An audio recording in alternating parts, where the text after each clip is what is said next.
En una sala lujosa, un jefe millonario decidió transformar a una empleada de la limpieza en motivo de burla ante todos, sin imaginar que estaba a punto de desafiar justamente a la persona más preparada para desenmascararlo. Lo que parecía ser solo un momento cruel más de arrogancia corporativa, pronto reveló un pasado escondido, marcado por talento, pérdidas profundas y una caída brutal que obligó a una mujer brillante a vivir en el anonimato. Entre un documento antiguo, una apuesta humillante y una noche entera de coraje silencioso, esta historia muestra cómo la inteligencia puede permanecer invisible por años, hasta encontrar el instante exacto para explotar ante quien la despreció. Y cuando la verdad finalmente salga a la luz, no será solo el orgullo de un hombre poderoso lo que se derrumbará, sino también la imagen que todos construyeron sobre quién merece respeto y quién puede ser subestimado. Antes de sumergirte en este giro emocionante, ya suscríbete al canal, deja tu like y prepárate para una historia de humillación, recomienzo y justicia que te atrapará hasta el final. El pergamino estaba dentro de un estuche de cuero sujeto con cinta de papel, envuelto en plástico de burbujas como si fuera un lote de papelería comprado en liquidación. Nadie en la sala prestó atención cuando Renato Cavalcante Meireles entró con aquel paquete debajo del brazo, sonriendo para sí mismo con el tipo de satisfacción que solo viene de quien está a punto de exhibir algo que costó mucho dinero y que los otros no tienen. Él era así. Cada reunión mensual con los curadores y directores del Centro de Documentación Histórica Paulista era una oportunidad de reafirmar quién mandaba, quién firmaba los cheques y quién, en el fondo, era el único motivo por el cual aquella institución centenaria aún funcionaba. El salón de reuniones ocupaba el segundo piso de la casona restaurada en el barrio de Ipiranga. Ventanas altas con vidrio esmerilado dejaban entrar una luz blanca de tarde nublada. La mesa oval de madera oscura acomodaba 12 sillas, y aquel día 10 de ellas estaban ocupadas por directores, curadores y consultores contratados por Renato. Todos con bata o traje. Todos con expresión de quien sabía que la reunión sería larga e incómoda, como de costumbre. Vera Lucia Andrade entró por el pasillo lateral, empujando el carrito de limpieza con ruedas que chirriaban en el suelo de madera. Tenía 52 años, cabellos negros con hilos blancos recogidos en un moño sencillo, uniforme azul marino con el bordado amarillo del centro en el bolsillo izquierdo. Nadie la miró cuando entró para recoger los vasos sucios dejados de la reunión anterior. Era invisible de aquella forma particular que solo quien trabaja de uniforme en lugares elegantes conoce, presente todo el tiempo, vista por nadie. Renato abrió el estuche sobre la mesa antes incluso de saludar a los presentes.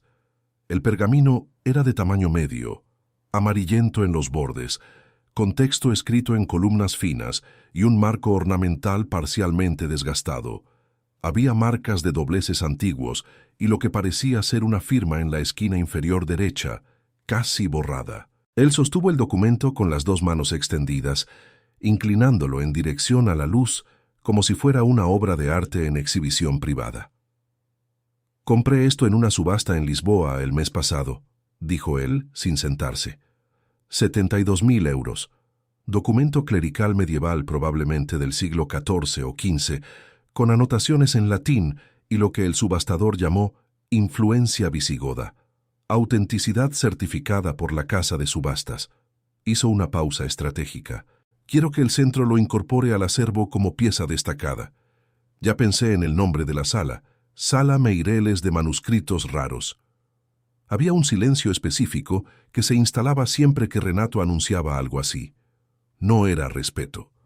Era el silencio de personas que saben que discrepar costaría el empleo. Vera recogía vasos cerca de la ventana cuando sus ojos se posaron brevemente sobre el pergamino. Fue un segundo, menos que eso, pero suficiente.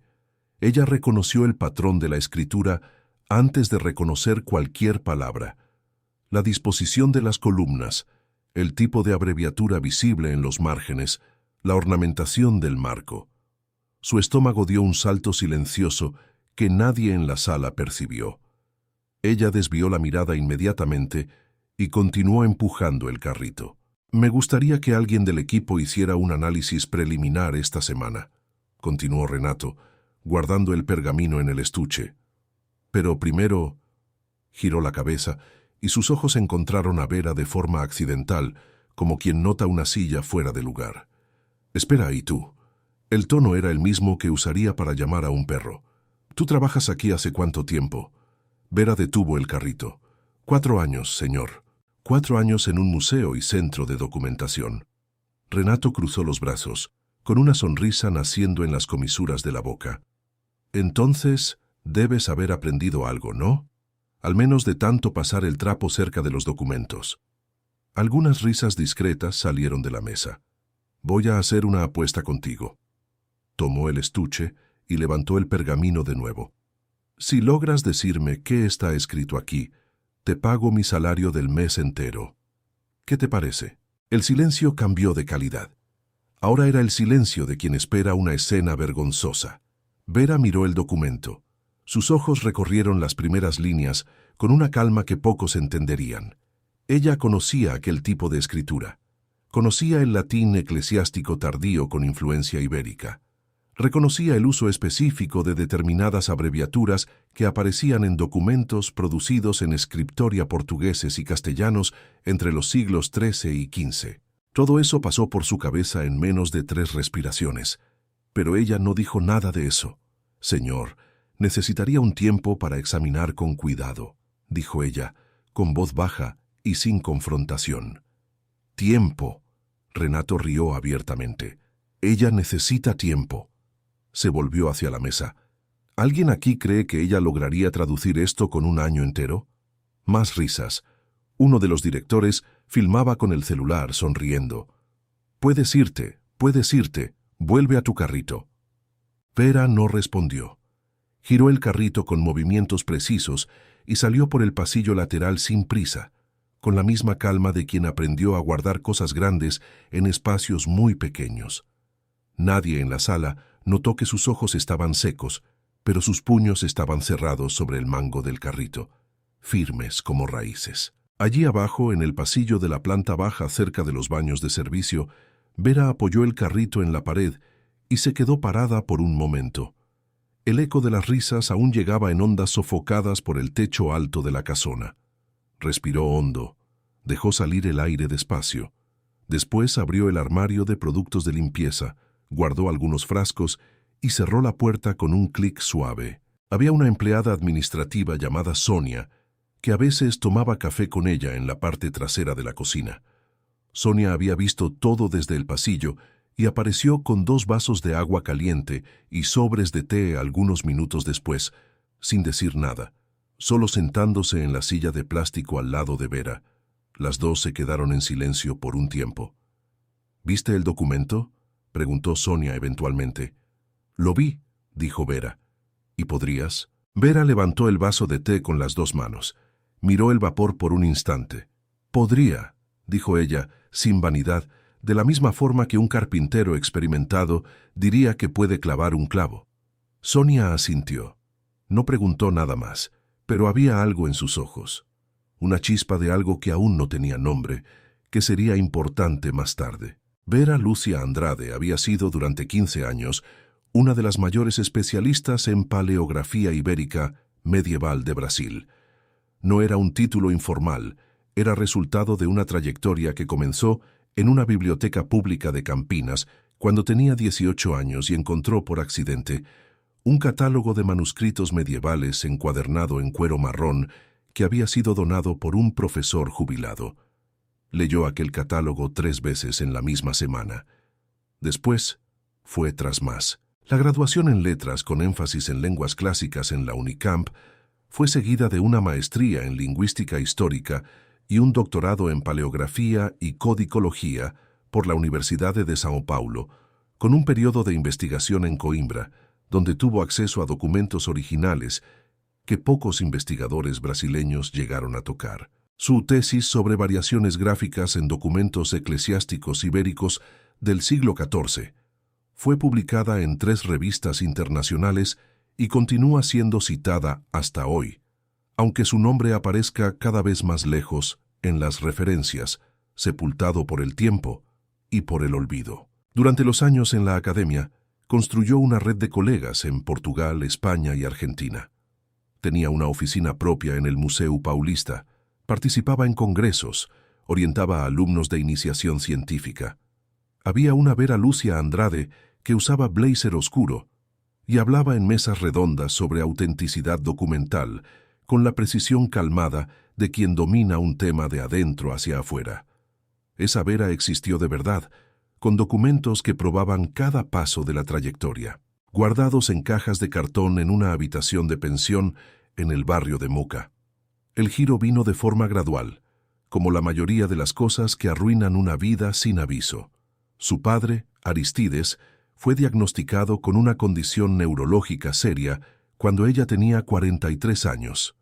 La progresión fue rápida y los tratamientos caros.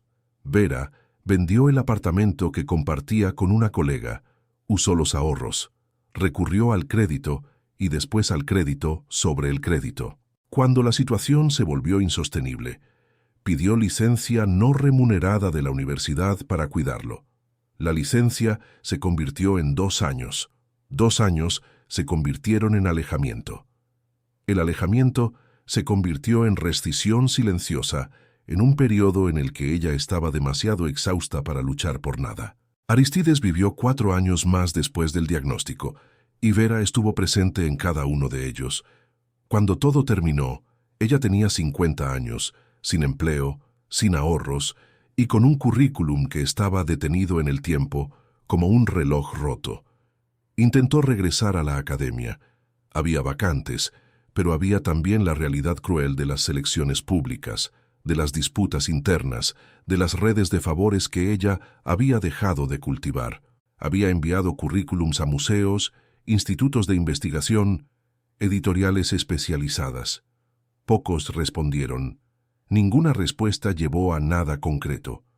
Una colega de doctorado que aún trabajaba en el campo fue sincera con ella en un café en una tarde lluviosa. Vera, desapareciste. Para el mercado académico ya no existes. Nadie se acuerda. Necesitaba ingresos inmediatos. La vacante en el Centro de Documentación Histórica Paulista apareció en un tablero de anuncios en una farmacia. Servicios generales, jornada completa, salario fijo, vale de comida y vale de transporte. Fue a la entrevista sabiendo lo que era y lo que la vacante era, y no confundió las dos cosas. Firmó el contrato y comenzó el lunes siguiente. En los 4 años que siguieron, Vera aprendió que el trabajo de limpieza en un lugar como aquel tenía una dignidad propia que no dependía de validación ajena. Sabía qué documentos estaban en qué cajón, conocía el olor específico de cada sala, sabía cuándo la humedad del sótano subía y amenazaba los estantes del archivo.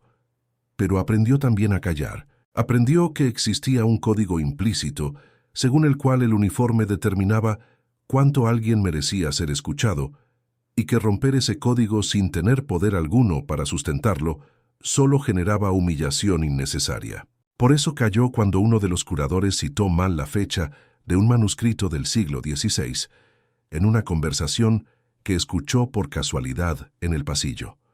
Por eso no dijo nada cuando un consultor externo entregó un informe sobre la procedencia de un documento flamenco con 2 errores básicos de datación.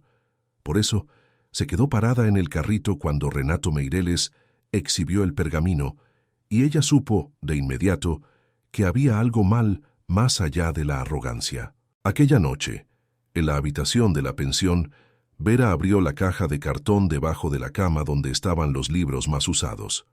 Sacó un diccionario de latín medieval con la tapa despegada y un cuaderno de notas del periodo del doctorado.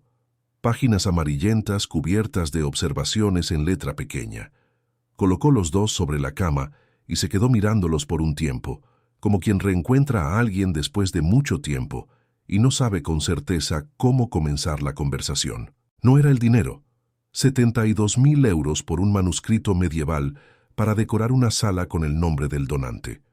Eso ya lo había visto antes, con otros objetos, en otros contextos. Era otra cosa.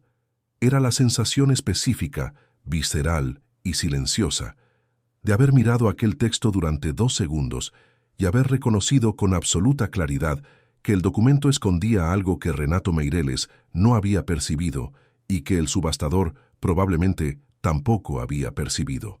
Había una segunda capa de escritura, no superpuesta, no sobrepuesta, sino integrada. Una técnica que ella había estudiado durante el doctorado, documentada en pocos manuscritos ibéricos de finales del siglo XIV, una práctica de escriptoria específicos de incorporar registros paralelos usando variaciones abreviativas que para un lector no entrenado parecían simples marcas de copista. Para quien sabía qué buscar, eran otro texto enteramente. No le había dicho eso a Sonia. Aún no era hora. Primero necesitaba confirmar. Necesitaba acceso al pergamino, luz adecuada, tiempo y silencio. Necesitaba las manos que aún sabían qué hacer, aunque estuvieran marcadas por los años de trabajo diferente. Cerró el cuaderno. Apagó la luz. Se quedó acostada en la oscuridad por un largo tiempo, con los ojos abiertos, escuchando el ruido de la calle allá abajo. Y por primera vez en mucho tiempo, no había solo cansancio en aquel silencio. Había también algo que casi había olvidado cómo se llamaba. Sonia Ferreira tenía 38 años. Era asistente administrativa desde hacía 6, y en aquel punto de su carrera ya sabía distinguir con precisión lo que era gestionable de lo que no lo era. Renato Meireles era, definitivamente, de la segunda categoría. Había llegado al Consejo de Administración del Centro de Documentación Histórica Paulista 3 años antes, traído por una reforma estatutaria que abrió espacio para financiadores privados en la dirección ejecutiva. Desde entonces, el ambiente había cambiado de una forma que ella describía para sí misma como el olor cambia cuando el poder cambia de manos. A la mañana siguiente de la reunión del pergamino, Sonia llegó más temprano de lo habitual. Se había quedado despierta pensando en la expresión de Vera al sostener el vaso de té y decir «podría», con aquella calma específica de quien no necesita demostrar nada a sí mismo, solo a los otros. Había algo en aquello que Sonia aún no conseguía nombrar con precisión, pero que reconocía, la textura de alguien que guarda mucho más de lo que muestra. Fue hasta la sala de archivos en el sótano, donde los documentos más antiguos estaban guardados en cajas numeradas sobre estantes de metal. El pergamino de Renato estaba guardado temporalmente en un armario con llave en la antesala de la dirección, esperando un análisis formal.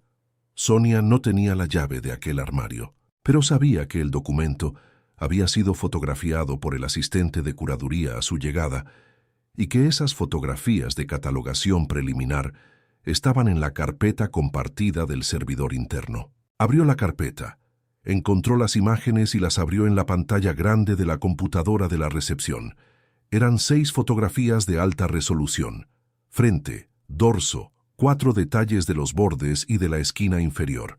Sonia las miró durante algunos minutos sin entender nada de lo que veía más allá de caligrafía antigua y tinta oscurecida por el tiempo. Pero recordó la mirada de Vera en la reunión, aquel segundo de reconocimiento antes del desvío, y decidió. Imprimió las fotografías en tamaño A3 en la impresora de la sala administrativa. Dobló las hojas con cuidado y las colocó dentro de un sobre marrón. A las 7:40 de la mañana, cuando Vera llegó por el portón de servicio con su bolsa de lona y el abrigo gris doblado en el brazo, Sonia la esperaba en la cocina de los empleados con el sobre la mesa, al lado de 2 vasos de café negro. «No necesitabas hacer eso», dijo Vera, mirando el sobre sin tocarlo. «Lo sé», respondió Sonia, «pero lo hice». Vera se quedó mirando el sobre por un momento.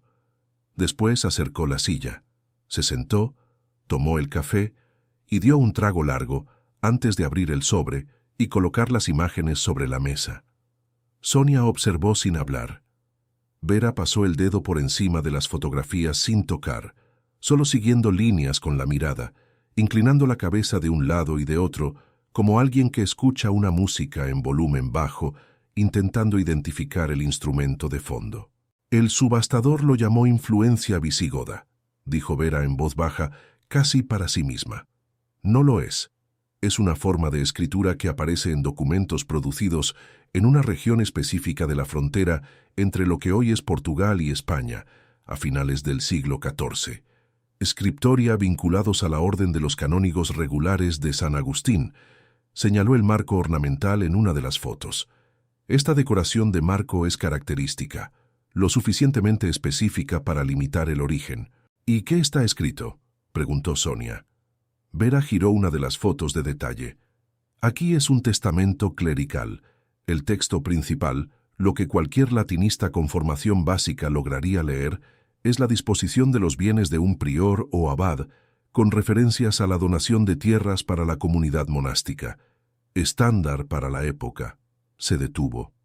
Pero aquí, señaló una línea de texto en el tercio inferior del documento. Estas abreviaturas no son marcas de copista. Sonia se acercó, pero no veía nada diferente de las otras líneas. ¿Qué son? Son un segundo registro, incorporado al texto principal de una forma que solo quien conoce la práctica identifica. Vera colocó la fotografía de vuelta sobre la mesa. Necesito el original para confirmar. Las fotos son buenas, pero hay marcas que solo aparecen con luz rasante o ultravioleta. Las dos se quedaron en silencio. Afuera se escuchaba el portón de servicio abriéndose y los primeros pasos de otros empleados llegando. Lo guardó en el armario de la antesala, dijo Sonia. La llave la tiene la coordinadora de acervo, la doctora Cristina. Vera dobló las fotografías y las colocó de vuelta en el sobre. No voy a pedir nada que no sea mi derecho pedir, dijo ella. Aquel mismo día, a las 3 de la tarde, Renato Meireles apareció en el centro para una reunión de seguimiento sobre la incorporación del pergamino al acervo. Llegó con dos hombres que Sonia no reconoció, uno con maletín de cuero y otro con cámara fotográfica profesional. Hablaba en voz alta por el pasillo, comentando sobre el proyecto de la sala Meireles, la iluminación que quería, el tipo de soporte de exposición. Era el tipo de hombre que transformaba cualquier pasillo en un escenario. Al pasar por la recepción, vio a Vera pasando un trapo por el pasamanos de la escalera principal. Se detuvo. Sus acompañantes se detuvieron detrás de él. «Todavía estás aquí», dijo él, con el tono de quien comenta una sorpresa menor. «Pensé que ibas a desaparecer de vergüenza después de ayer». Vera no dejó de pasar el trapo. «Buenas tardes, señor Renato». «Él dijo que te iba a pagar su salario si lo traducías», dijo uno de los acompañantes al otro, riendo bajito. «Sigo ofreciéndolo», dijo Renato con voz más alta para que el pasillo oyera. «Pero ahora añadí una condición. Si lo intentas y te equivocas, te descuento un mes de tu salario. ¿Qué te parece? ¿Apuesta justa?» Dio una risa corta. «¿No? Entonces ve con tu escoba». Subió la escalera. Los dos hombres lo siguieron. Vera terminó el movimiento del trapo en el pasamanos, escurrió el trapo sobre el balde, caminó hasta el pasillo lateral. Nadie que la vio en los 5 minutos siguientes habría notado nada diferente. Trabajó con la misma regularidad de siempre, con el mismo ritmo de siempre, pero dentro del bolsillo del uniforme, sus dedos estaban doblados sobre las fotografías dobladas en 4, y ella sabía, con la misma certeza con que una vez había sabido, que su tesis era sólida y que el trabajo de años no mentía, que lo que estaba en aquel documento necesitaba ser revelado, no por venganza, por integridad, porque los documentos históricos no eran trofeos de vanidad, y nunca lo habían sido. Por la noche, al salir por el portón de servicio, se cruzó con Sonia, que esperaba afuera con el abrigo ya puesto. Las dos caminaron juntas hasta la parada del autobús sin hablar. En el momento en que llegó el autobús, Sonia dijo solo: «La doctora Cristina estará mañana temprano. Antes de las 9 ella es accesible». Vera subió al autobús. Se sentó cerca de la ventana. Miró la ciudad pasando, las luces encendidas de los edificios comerciales, las aceras mojadas por una lluvia que había caído más temprano. Había una decisión tomando forma dentro de ella, no brusca, no impulsiva, pero firme como la llegada de una estación, que sabes que viene desde hace semanas antes de que aparezca. La doctora Cristina Buarque era coordinadora de acervo desde hacía 11 años y había aprendido, en ese tiempo, que la mayor amenaza para una institución cultural no viene de fuera, sino de dentro, de la combinación específica entre poder financiero e ignorancia confiada. Tenía 56 años, gafas de montura gruesa, cabello blanco cortado corto y una paciencia que no era resignación, era cálculo. Sabía cuándo luchar y cuándo esperar. La llegada de Renato Meireles al consejo había exigido que ella recalibrara esa ecuación diversas veces. A la mañana siguiente, Vera llegó a la oficina de la doctora Cristina a las 8:45. Golpeó la puerta abierta. La coordinadora estaba inclinada sobre una planilla de catalogación y levantó la vista con la expresión de quien espera una demanda administrativa más. «Vera, puedes entrar. ¿Qué pasa?» Vera entró y cerró la puerta tras de sí. Sacó el sobre marrón de la bolsa y lo colocó sobre el escritorio. Después, sin prisa, dijo: «Doctora Cristina, necesito que me dé algunos minutos. Lo que tengo que decir es sobre el pergamino que el señor Renato trajo ayer». La doctora Cristina miró el sobre. Después miró a Vera. Había algo en la postura de la mujer de la limpieza, esa mañana, que era diferente de lo habitual, no en la ropa ni en el moño ni en los zapatos de cuero desgastados, sino en algo más difícil de nombrar. Una verticalidad que no era desafío, era ocupación de un espacio legítimo. «Siéntate», dijo la doctora Cristina, indicando la silla. Vera se sentó. Abrió el sobre y colocó las fotografías sobre la mesa. «Voy a ser directa, porque creo que el tiempo importa aquí. Mi nombre es Vera Lucia Andrade. Soy doctora en paleografía y codicología por la USP, con un periodo de investigación en Coimbra. Trabajé en el Museu Paulista por 15 años, antes de tener que alejarme por razones personales.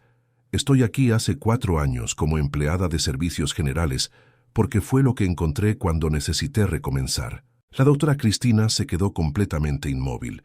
Sus ojos fueron al sobre, después a Vera, después de vuelta al sobre. «Cuando miré el pergamino en la reunión de ayer», continuó Vera, «reconocí características que necesitan ser verificadas. Aquí». Señaló la fotografía de detalle del tercio inferior del documento. «Estas abreviaturas en el texto no son marcas de copista. Son elementos de una práctica específica de escriptoria de la frontera ibérica de finales del siglo XIV. Si mi lectura preliminar es correcta, hay un segundo registro incorporado al texto principal, un registro que el subastador claramente no identificó y que puede alterar sustancialmente la clasificación y el valor del documento». Silencio. Afuera, pasos en el pasillo, el ruido del portón principal abriéndose para los primeros visitantes del día. «¿Por qué no dijo eso ayer?», preguntó la doctora Cristina con voz cuidadosa. «Porque no tuve oportunidad. Fui humillada antes de poder hablar». Vera dijo eso sin amargura, solo con la precisión de quien describe un hecho. «Y porque, sin acceso al original, no puedo confirmar. Las fotografías muestran la disposición del texto, pero hay marcas que solo aparecen en condiciones específicas de luz». La doctora Cristina se quedó mirando las fotografías por un largo momento. Después se quitó las gafas, las limpió con la tela que guardaba en el bolsillo de la bata y se las volvió a poner. «Vera Lucia Andrade». Tecleó el nombre en la computadora. Se quedó mirando la pantalla. Se desplazó hacia abajo. Siguió mirando. Su tesis de 2008. Variaciones gráficas en documentos eclesiásticos ibéricos del siglo XIV. Sí, citada en 3 publicaciones internacionales. Una de ellas es la Gazette du Livre Medieval. 4. Si cuenta el capítulo del libro de 2012. La doctora Cristina cerró la computadora. Se quedó en silencio por algunos segundos. Después dijo: «El pergamino está en el armario 2 de la antesala. La llave la tengo yo». Abrió el cajón. «Tenemos luz rasante portátil en el laboratorio de conservación y una lámpara UV que tuve que comprar del propio presupuesto del departamento porque el consejo recortó los fondos». Había una sequedad breve en esta última frase que decía más de lo que pretendía. Fueron juntas hasta la antesala. La doctora Cristina abrió el armario y retiró el estuche de cuero con el cuidado adecuado, colocándolo sobre la mesa de trabajo forrada con tela sin ácido. Lo abrió. El pergamino estaba dentro de una carpeta protectora de mylar, doblado de forma incorrecta para el tipo de soporte que era, lo que ya era una información en sí misma. Vera se puso guantes de nitrilo que la doctora Cristina le ofreció y se acercó al documento, con una atención que solo existe cuando un conocimiento largo reencuentra su objeto. Sus ojos recorrieron el texto con una velocidad que parecía casual, pero no lo era. La doctora Cristina se quedó a un lado observando en silencio. «Necesito la luz rasante», dijo Vera. Buscaron el equipo del laboratorio. Con la luz proyectada en ángulo bajo sobre la superficie del pergamino, lo que habían parecido marcas de desgaste natural se reveló como algo más estructurado. Había una secuencia de pequeñas incisiones y marcas de pigmento alterado que seguían un patrón regular. «Dios mío», dijo la doctora Cristina en voz baja. «Es lo que pensé», dijo Vera. Su voz estaba firme, pero había algo en ella que temblaba en capas más profundas, el reconocimiento de que la intuición era correcta, de que el conocimiento aún estaba allí, intacto, esperando. «¿Cuánto tiempo necesitarías para una traducción completa?» Vera miró el documento, calculó. «Con las fotos de alta resolución y las anotaciones que tengo en casa, una noche, para el texto principal. La segunda capa dependerá de cuánto logre confirmar sin un laboratorio especializado. Lleva las fotos, las originales del servidor, no las impresas». La doctora Cristina habló con la decisión de alguien que ya había calculado el riesgo y decidido que valía la pena. Y Vera esperó hasta que los ojos de las dos se encontraran. «Tengo mucho que decir sobre los últimos 4 años, pero ahora no es el momento. Ahora es el momento de trabajar». Vera asintió. Guardó los guantes, tomó el sobre con las fotografías y salió por la puerta lateral. En el pasillo, respiró hondo. Miró sus manos, las marcas en los nudillos, la piel reseca de las palmas, las manos que habían limpiado suelos por 4 años, las mismas que habían tocado manuscritos en Coimbra en una tarde de septiembre de 2004. Las mismas. La habitación de Vera en la pensión de la Rúa Dos Trillos tenía 3,5 metros por 4. Había una cama individual, una mesa de madera con un solo cajón, un estante de acero con 5 repisas y un baño pequeño con cortina de plástico. La ventana daba al muro del vecino y recibía luz directa solo de las 11 al mediodía. No era un espacio pensado para contener una vida entera, pero ella había aprendido a organizar lo esencial: libros en los estantes, cuadernos en el cajón, cajas debajo de la cama. Llegó a las 6:40 de la tarde con el pendrive que la doctora Cristina había preparado con las fotografías de alta resolución del servidor del centro, además de sus propias fotos impresas en el sobre marrón.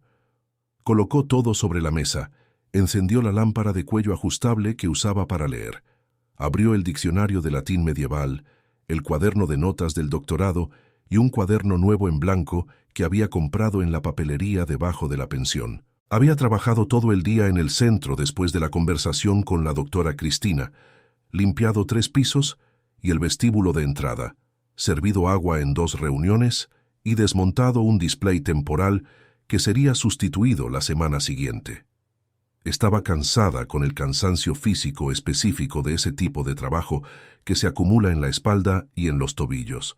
Comió un pan con huevo y tomó café antes de sentarse a la mesa. El texto principal del pergamino no era difícil. Era un testamento de disposición de bienes, como había sospechado, redactado en latín eclesiástico tardío con las contracciones y abreviaturas estándar de la Cancillería religiosa ibérica. El testador era identificado por las iniciales PA, con el título de prior, y el documento establecía la donación de tierras y bienes muebles a una comunidad monástica no nombrada explícitamente, solo referida por una sigla que aparecía 3 veces en el texto. La datación indicaba el 3er año del reinado de un monarca, que con base en las referencias cruzadas de sus cuadernos correspondía a un periodo entre 1383 y 1391. Trabajó el texto principal línea por línea, haciendo anotaciones paralelas en portugués en el cuaderno nuevo, marcando con un asterisco los puntos donde había ambigüedad de lectura y con un círculo los puntos donde la abreviatura era inusual. Eran poco más de las 11 cuando terminó el texto principal. 742 palabras en latín, cerca de 900 en portugués, con notas al pie para 4 términos de interpretación doble. Entonces comenzó la segunda capa. No era un texto separado, insertado entre líneas o en el dorso, como a veces aparecía en palimpsestos. Era más sutil, más integrado. La técnica era conocida en círculos muy específicos de investigación, documentada por un único estudio sistemático publicado en 1987 por un paleógrafo belga llamado Henri Leclerc, trabajo que Vera había estudiado durante el doctorado porque su profesora orientadora lo había puesto en la lista complementaria con la nota «Lee solo si tienes estómago para minucias». El método consistía en distribuir marcas adicionales de significado dentro de las abreviaturas ya existentes, alterando mínimamente la forma de determinadas letras, de modo que el texto original permaneciera legible para el lector común, mientras un segundo nivel de información quedaba disponible para quien conociera el código. Era una práctica extremadamente laboriosa y, por lo tanto, rara. Aparecía, según Leclerc, en contextos de transmisión de información sensible dentro de comunidades religiosas, en periodos de conflicto o persecución institucional. Vera trabajó durante 3 horas y media sobre las fotografías ampliadas, usando una lupa que había traído del centro, guardada en la bolsa con el permiso implícito de la doctora Cristina, que la había visto ponerla en el bolsillo sin decir nada. Línea por línea, abreviatura por abreviatura. En algún momento pasaron las 2 de la mañana, y no se dio cuenta. Lo que emergió del segundo nivel era en sí no dramático. No era una confesión de crímenes, no era un mapa de tesoros, no era ninguna de las cosas que harían que un subastador elevara el precio. Era algo más específico, más útil para quien entendiera el contexto histórico. Era un registro de identificación. El documento establecía que los bienes del prior P.A. no podían ser donados a la comunidad mencionada en el texto principal, porque tal comunidad ya había sido disuelta por decreto episcopal antes de la fecha del testamento.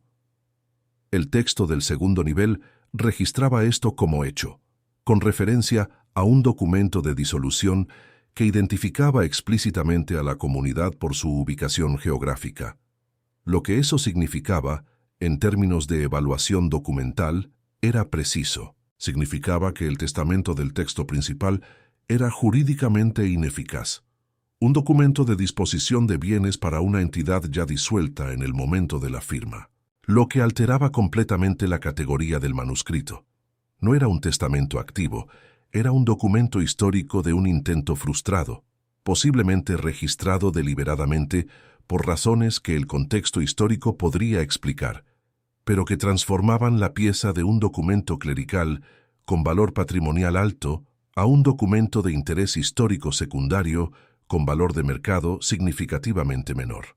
Renato Meireles había pagado 72.000 euros por algo que valía, como máximo, 1/3 de eso.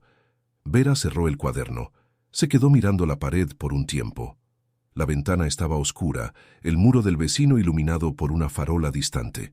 Allá abajo, la calle estaba quieta, solo el ruido de un camión pasando a lo lejos. Había encontrado más de lo que pretendía. Y aquí estaba la cuestión, la que se quedó girando en su cabeza mientras ordenaba las fotografías y cerraba el diccionario. ¿Qué hacer con eso? No era sencillo. Podía callar y guardárselo para sí. Podía presentar solo la traducción del texto principal, cumplir la apuesta, recibir lo que era suyo por derecho e irse. Pero había un problema con esa opción que no era estratégico, era estructural. Ella era una historiadora. Y un historiador que encuentra una información relevante sobre un documento histórico y calla, no es un historiador. Es solo alguien con conocimiento que eligió no usarlo. Había también la cuestión del centro. Si el documento era incorporado al acervo con una clasificación errónea, era una falla institucional, una falla que ella podía prevenir. Llamó a la doctora Cristina a las 7 de la mañana, cuando sabía que la coordinadora ya estaba despierta porque era sábado de planillas. La llamada fue corta. Terminé. Encontré más de lo que esperaba. Necesito una revisión de un especialista antes de presentar cualquier cosa formalmente. ¿Conoce al profesor Mario Saldaña? Hubo una pausa del otro lado. Lo conozco. Está jubilado pero aún activo. Él me orientó. Si él acepta revisar, ¿usted confía en el resultado? Otra pausa. Sí. Entonces voy a llamarlo. Colgó. Se quedó parada por un momento en el centro de la habitación, con el cuaderno contra el pecho como si fuera algo que necesitara ser protegido. Después tomó la agenda vieja que guardaba en el cajón, hojeó hasta la M y marcó el número que estaba allí desde 2009, escrito a mano, nunca borrado. El profesor Mario Saldaña tenía 74 años. Vivía en un apartamento en Pineiros repleto de libros organizados por idioma de origen y atendía el teléfono al tercer toque, independientemente de la hora, porque había pasado décadas esperando que alguien llamara con algo interesante. Cuando oyó la voz de Vera, se quedó en silencio por 3 segundos que a ella le parecieron un minuto entero. «Vera Lucia», dijo él finalmente con el mismo tono seco y preciso con que había comentado su tesis 12 años antes. «¿Dónde estabas?», ella le contó. No todo, no los detalles de la pensión ni de las cajas de cartón debajo de la cama, pero lo suficiente para que él entendiera. Él la escuchó sin interrumpir. Cuando ella terminó, él dijo: «¿Tienes el material ahí? Fotografías de alta resolución y mi traducción anotada. Mándalo por correo electrónico. Lo miraré hoy. Hoy es sábado. Sé qué día es, mándalo». Lo envió a las 8 de la mañana. La respuesta llegó a las 4 de la tarde con 42 líneas de texto y 0 errores de escritura, porque Mario Saldaña era de ese tipo de personas. Él confirmaba la lectura del texto principal sin reservas. Sobre la segunda capa, escribió que había 4 puntos que necesitarían verificación con el original, pero que la identificación de la técnica era correcta y que la interpretación del segundo registro era, citándolo a él, la única interpretación posible para quien conoce el trabajo de Leclerc de 1987, que por cierto poca gente leyó porque está publicado en belga y ya nadie lee belga. Al final del correo había una línea que Vera leyó 2 veces. «Desapareciste del mapa sin avisar y hiciste falta para el área. Cuida ese material. Y de ti». Se quedó parada con el celular en la mano por un momento antes de responder con un simple «Gracias, profesor». Entonces comenzó a preparar lo que llevaría el lunes. Trabajó durante el sábado por la tarde y el domingo entero. No por inseguridad sobre el contenido, que era sólido, sino por rigor. Organizó la traducción en formato de informe técnico, con introducción, metodología, análisis por sección, referencias bibliográficas y conclusión. Incluyó las fotografías anotadas, las páginas del cuaderno de doctorado con las referencias al trabajo de Leclerc, una copia escaneada del correo del profesor Saldaña, copia de los principales artículos de su propia producción académica que establecían su autoridad en el asunto, y al final un anexo específico sobre las implicaciones del descubrimiento de la segunda capa para la clasificación y evaluación del documento. Montó el material en una carpeta de plástico dura que había encontrado en una de las cajas de cartón, aquellas que guardaban los documentos del doctorado. La carpeta tenía el logotipo del Museu Paulista en relieve, de cuando ella todavía trabajaba allí. No lo había notado hasta aquel momento. Se quedó mirando el logotipo por un instante y sintió algo pasar por ella. No nostalgia, no exactamente, sino el tipo de reconocimiento que ocurre cuando te das cuenta de que algo que pensaste perdido estaba solo guardado en un lugar diferente. El lunes por la mañana, Sonia la encontró en el portón antes del horario de trabajo.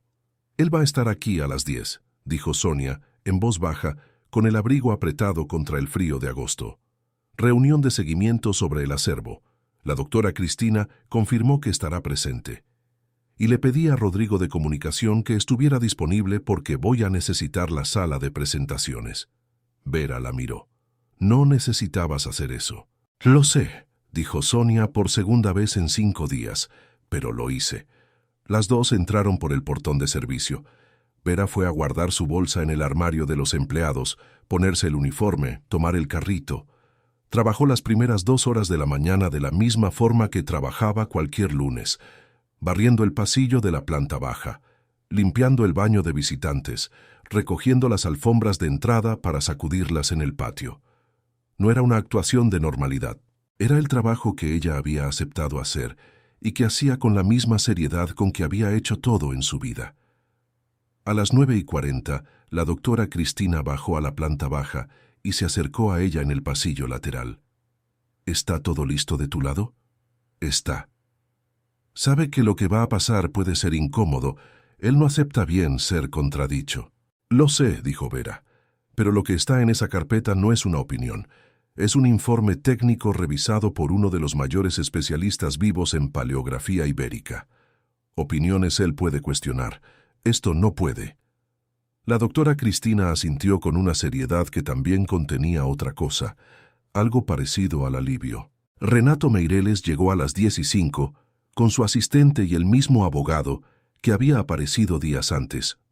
Subió la escalera sin mirar a los lados, hablando sobre cronogramas para la inauguración de la sala.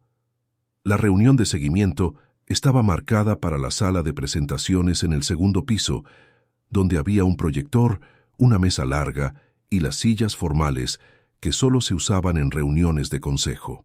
Cuando Renato entró en la sala de presentaciones y vio a ver a Lucia Andrade sentada a la mesa con una carpeta enfrente y a la doctora Cristina a su lado, su expresión pasó por varios estados en rápida sucesión antes de fijarse en la irritación controlada de quien no entiende lo que está viendo pero sabe que no le gusta. «¿Qué es esto?», dijo él, mirando a la doctora Cristina.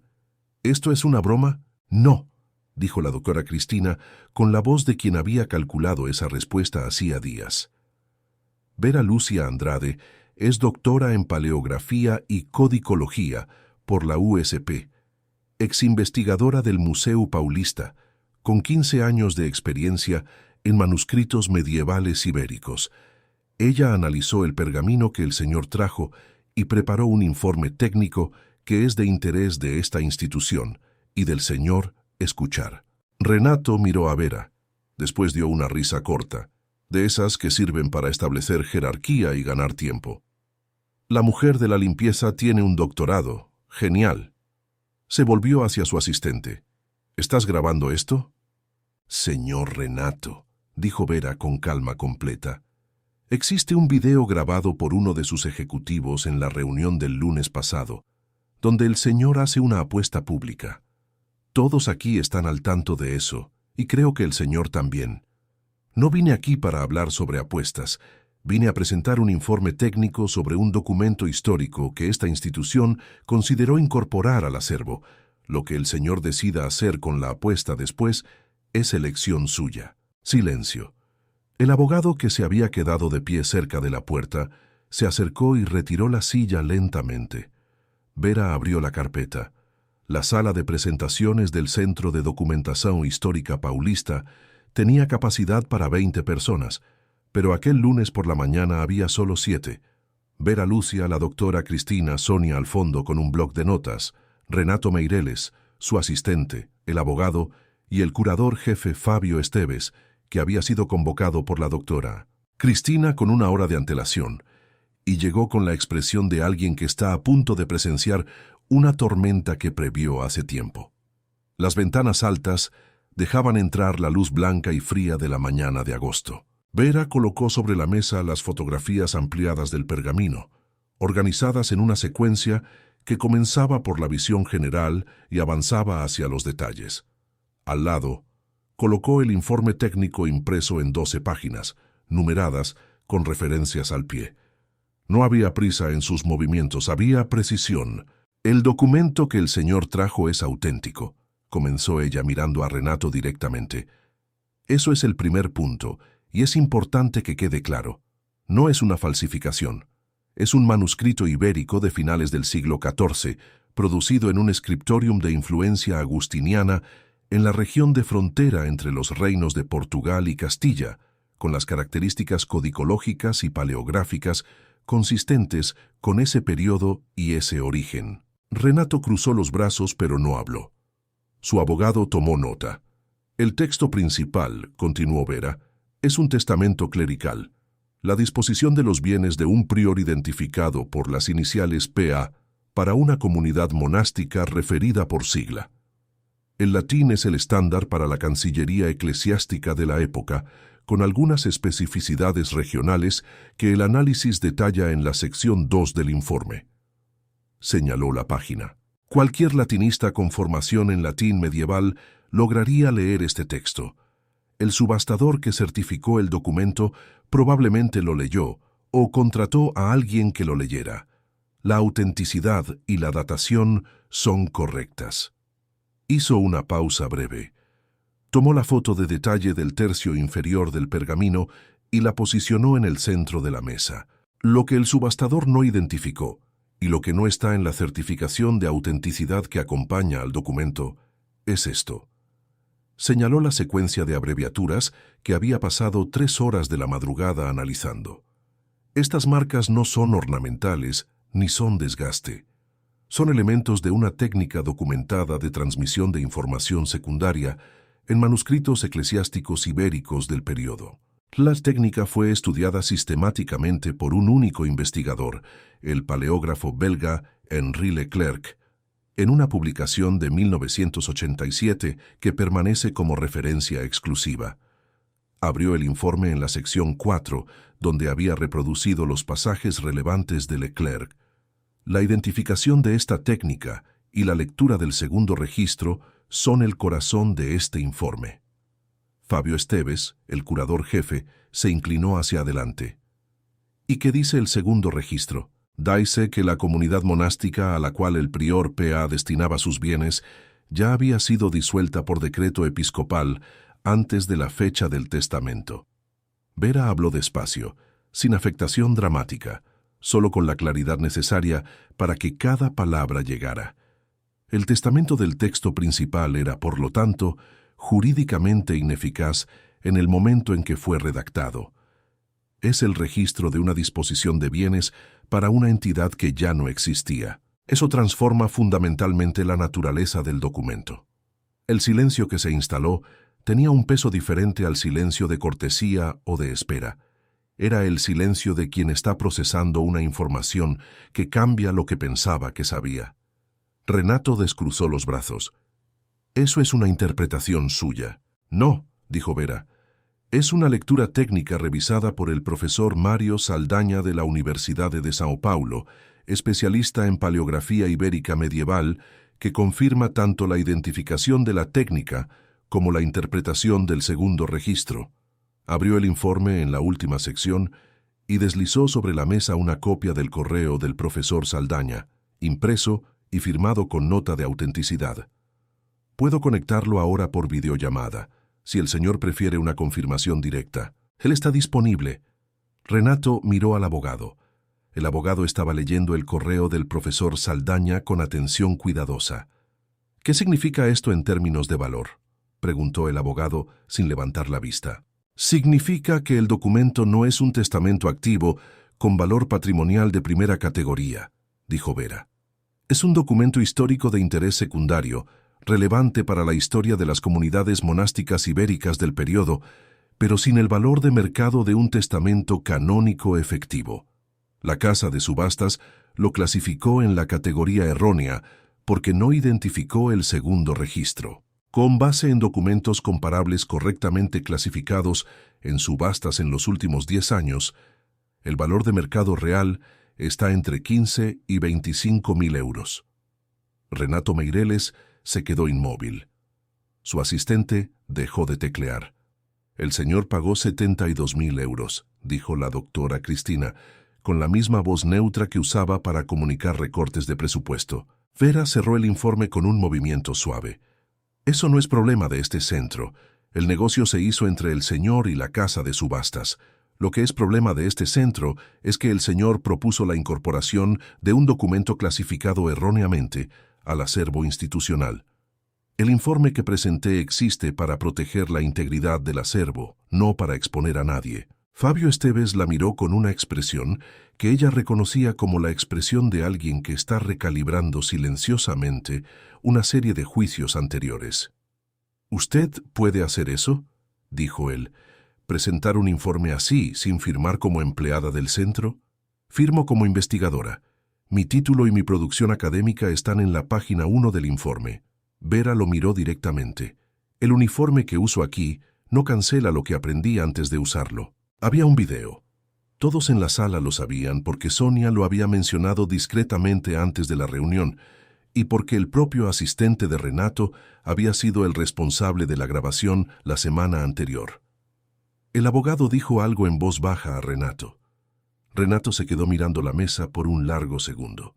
Entonces el curador Fabio Esteves, que había trabajado en aquella institución por 17 años y que había sobrevivido a 3 cambios de directiva y 2 reformas estatutarias, dijo con voz clara: «Me gustaría proponer que el informe de la doctora Vera Lucia Andrade sea incorporado al proceso de análisis del documento como parecer técnico oficial, y que la doctora Vera sea invitada a una reunión de reconocimiento de cualificaciones con el Departamento de Curaduría». Renato giró el rostro hacia él. «Fabio, es una propuesta institucional, Renato, dentro de mis atribuciones». Fabio Esteves habló con la calma de alguien que había esperado mucho tiempo por un momento específico. «Y es lo correcto». La reunión duró 40 minutos más después de la propuesta de Fabio Esteves. Renato Meireles no salió inmediatamente, lo que habría sido un gesto dramático, pero honesto. Se quedó con los brazos cruzados mientras su abogado y la doctora Cristina negociaban los términos con la precisión burocrática de personas que saben que el resultado ya está determinado y que lo que queda es solo la forma. El informe sería incorporado como parecer técnico oficial. El pergamino sería reclasificado antes de cualquier decisión sobre el acervo.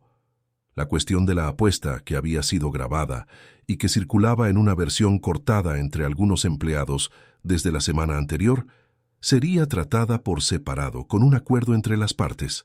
Renato no dijo la palabra acuerdo, pero su abogado la dijo, y eso era suficiente. Vera se quedó sentada durante todo ese tiempo, con el informe cerrado frente a ella. No participó en las negociaciones porque no había sido invitada y porque no era su negociación la que se hacía. Su trabajo estaba en la carpeta. Lo que sucedía alrededor de la carpeta era otra conversación. Cuando Renato finalmente se levantó, recogió los documentos que había traído con movimientos controlados que indicaban a un hombre sosteniendo con dificultad la compostura que era el núcleo de su identidad pública. Al pasar por la silla donde Vera estaba sentada, se detuvo por un segundo. Ella lo miró. Él se quedó con la boca levemente abierta, como si hubiera algo que decir que aún no había encontrado la forma de decirse. Entonces cerró la boca, ajustó el maletín debajo del brazo y salió. El abogado lo siguió. El asistente lo siguió. La sala se quedó en silencio por un momento. Después Fabio Esteves soltó un largo suspiro y dijo, para nadie en particular: «Bien». Sonia, al fondo, cerró el bloc de notas con una sonrisa que intentaba no dejar aparecer y lo logró solo parcialmente. La doctora Cristina cruzó las manos sobre la mesa.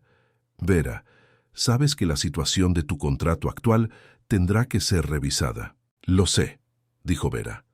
No había alivio ni anticipación excesiva en la respuesta. Había solo la serenidad de quien ya había pasado por lo peor de la espera y ya no necesitaba correr en ninguna dirección. «No puedo prometer nada antes de pasar por recursos humanos y por el consejo, pero Fabio acaba de decir lo que dijo delante de testigos y él no habla por hablar». Fabio Esteves, que estaba organizando sus propios papeles, dijo sin levantar la vista: «Tengo una posición de consultora técnica que estaba suspendida por recorte de fondos hace 2 años. Estaría dispuesto a reabrir el proceso si la doctora Vera tiene interés en presentar su currículum formalmente». «Lo tendría», dijo Vera. «Entonces vamos a agendar para la próxima semana». Vera salió de la sala de presentaciones a las 11:40 de la mañana. Bajó la escalera con la carpeta bajo el brazo, pasó por el vestíbulo de entrada, fue al armario de los empleados en la planta baja. Abrió el armario. El carrito estaba allí, los guantes de goma colgados en el gancho, los productos de limpieza organizados en el compartimento inferior. Se quedó mirando todo aquello por un momento. Entonces colocó la carpeta dentro del armario, cerró la puerta con la llave, tomó el carrito y se fue a trabajar. Había 2 pasillos del primer piso aún por limpiar y la escalera lateral que necesitaba encerado. Era su trabajo. Era lo que ella había aceptado hacer, y lo haría no por sumisión, no porque el uniforme definiera quién era ella, sino porque había una dignidad específica en concluir lo que se comienza, en tratar con seriedad lo que se asumió, independientemente de cuánto las cosas estuvieran a punto de cambiar. Mientras enceraba el pasillo, un visitante pasó con 2 hijos que corrían entre las vitrinas. Uno de los visitantes, un hombre de mediana edad con una credencial de profesor, se detuvo cerca del display sobre documentación colonial brasileña y se quedó leyendo por un buen rato. Vera pasó el trapeador a su lado sin que él se diera cuenta.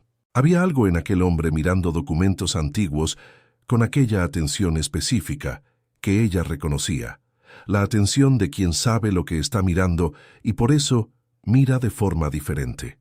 Por la tarde, cuando su turno terminó a las 5:15, guardó el equipo, firmó la hoja de asistencia y fue a buscar la carpeta al armario. Al salir por el portón de servicio, Sonia la esperaba en la acera con 2 cafés de plástico de la panadería de la esquina. «¿Cómo estás?», preguntó Sonia. Vera tomó el café. Se quedó mirando la calle por un momento. La tarde estaba nublada, un viento frío de agosto empujando hojas secas por la acera. «Estoy bien», dijo ella, y era verdad de una forma que incluía el cansancio, la incertidumbre sobre lo que traería la semana siguiente, el recuerdo de 4 años de trabajo invisible y también el recuerdo de una madrugada con una lupa, un cuaderno y un texto en latín que reveló lo que necesitaba ser revelado. «Él va a intentar revertir la situación», dijo Sonia. «Probablemente. La doctora Cristina no lo dejará. Probablemente». Las 2 caminaron en silencio hasta la parada del autobús. Había una fila pequeña. El autobús estaba llegando a lo lejos, el letrero luminoso aún ilegible en la distancia. «Vera», dijo Sonia, antes de que el autobús se detuviera. «Aquel profesor que mencionaste, Saldaña, él dijo que hacías falta para el área». Vera la miró. «¿No crees que es hora de hacer falta de nuevo?» El autobús se detuvo. Las puertas se abrieron con aquel ruido de aire comprimido que es el mismo en todos los autobuses de todas las ciudades. Vera subió los peldaños, pasó la tarjeta por el lector, fue hasta el medio del colectivo y se sentó cerca de la ventana. Colocó la carpeta en su regazo, miró hacia la acera donde Sonia todavía estaba de pie, quien saludó con la mano antes de girar en dirección a su propia parada. El autobús entró en el tráfico de la tarde. Vera se quedó mirando la ciudad pasando, São Paulo con su luz baja de invierno, sus aceras irregulares, sus edificios que guardan historias que nadie más recuerda. Había un cuaderno nuevo en la carpeta, con 40 páginas de análisis que representaban su primera producción técnica en 4 años. Había un profesor que había dicho que ella hacía falta, había una reunión programada para la semana siguiente, y había, finalmente, después de mucho tiempo, la sensación de haber usado los 2 lados de sí misma en el mismo día. 3 meses después, la sala que Renato Meireles había llamado Sala Meireles de Manuscritos Raros fue inaugurada con otro nombre, Espaço de Documentação Ibérica Medieval. El pergamino del prior P.A. estaba en exhibición en un soporte adecuado, con iluminación de conservación y una ficha técnica que describía su naturaleza con precisión. Testamento clerical de finales del siglo XIV, con registro secundario en técnica de transmisión restringida, de interés para la historia de las comunidades monásticas ibéricas, ni más ni menos, exactamente lo que era. La ficha técnica había sido redactada por Vera Lúcia Andrade, consultora de paleografía y documentación histórica del Centro de Documentación Histórica Paulista, cargo formalizado 6 semanas después de la reunión de presentación del informe, después de que el proceso en recursos humanos y el Consejo aprobaran la reclasificación y la formalización de la nueva función. El contrato anterior había sido finalizado con todos los derechos laborales correspondientes, que Vera había recibido sin conflicto ni drama. El nuevo contrato era de consultoría, con horas flexibles, posibilidad de trabajo remoto para análisis documental y participación en los procesos de adquisición de nuevos documentos para el acervo. El salario era el cuádruple del anterior. Ella todavía vivía en la pensión de la Rúa dos Trillos. Había considerado mudarse, pero la pensión tenía el muro del vecino, la luz de las 11 al mediodía y las cajas de cartón bajo la cama que ella estaba, ahora, transfiriendo a un estante de madera comprado en una feria del barrio. Los libros merecían salir de las cajas. Ella había decidido eso en una tarde de septiembre, mientras abría una de las cajas y encontraba muy al fondo, debajo de un cuaderno de 2003, una fotografía tomada en Coimbra, ella misma con blazer oscuro sonriendo frente a una vitrina con manuscritos. Había colocado la fotografía sobre el estante, apoyada en una pila de diccionarios, sin solemnidad. Era una fotografía, una de las muchas versiones de una misma persona. Renato Meireles se había puesto en contacto con la Casa de Subastas de Lisboa 3 semanas después de la reunión, con el informe de Vera como base, exigiendo una revisión del precio y una compensación por el error de clasificación. La negociación estaba en curso. Internamente, su relación con el centro había cambiado de una forma que todos notaban sin que nadie lo dijera directamente. Las reuniones mensuales se hicieron más cortas, sus comentarios más medidos, su presencia menos expansiva. El consejo aún lo mantenía como financiador, porque el dinero tiene sus propias reglas, pero la dinámica había cambiado de una forma que era difícil de revertir porque había sido filmada y porque la verdad, cuando sale adelante, deja un surco que no desaparece. El profesor Saldanha había visitado el centro en la semana de la inauguración del espacio. Estuvo 40 minutos mirando el pergamino, haciendo preguntas a la ficha técnica, como si ella pudiera responder, y después encontró a Vera en el pasillo con las manos en los bolsillos del abrigo de tweed que usaba a cualquier temperatura por debajo de los 20 grados. «Tienes que publicar esto», dijo él sin preámbulos. «El segundo registro y la técnica de Leclerc, aplicada a este documento específico, merecen un artículo. Puedo confirmar si quieres». «Quiero», dijo ella. «Entonces mándame el borrador antes de fin de mes». Ella había enviado el borrador 2 días antes del plazo. Era un hábito antiguo que había vuelto sin ser llamado. Sonia Ferreira había recibido un ascenso a supervisora administrativa 4 semanas después, por reestructuración del sector, que era la forma oficial de reconocer que ella había hecho, durante años, el doble de lo que constaba en su cargo. Ella y Vera todavía tomaban café juntas cuando los horarios coincidían. A veces hablaban sobre el trabajo, a veces sobre otras cosas. Había entre ellas el tipo de amistad que no necesita una historia larga para ser real. En la tarde de la inauguración, cuando los últimos visitantes se habían ido y el equipo hacía el cierre, Vera se quedó sola por algunos minutos en la sala del Espacio de Documentación Ibérica Medieval. Las luces de conservación daban al ambiente una tonalidad ámbar suave. El pergamino estaba detrás del vidrio templado, exactamente donde había llegado 2 meses antes dentro de un estuche de cuero envuelto en plástico de burbujas. Se quedó mirándolo por un largo tiempo. Hubo algo que pensó en aquel silencio, que no era ni rabia ni orgullo. Era solo claridad. El documento había esperado 6 siglos para ser leído correctamente. Había esperado 2 meses más para tener su ficha técnica correcta. Eso era una fracción de tiempo demasiado pequeña para que valiera la pena llamarla injusticia. Era solo el orden natural de las cosas, que a veces necesita a alguien que sepa lo que está mirando.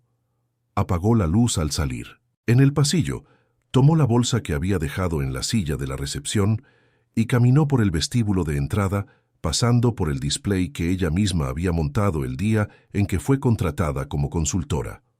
Al salir, se cruzó con el guardia nocturno que estaba llegando para el turno.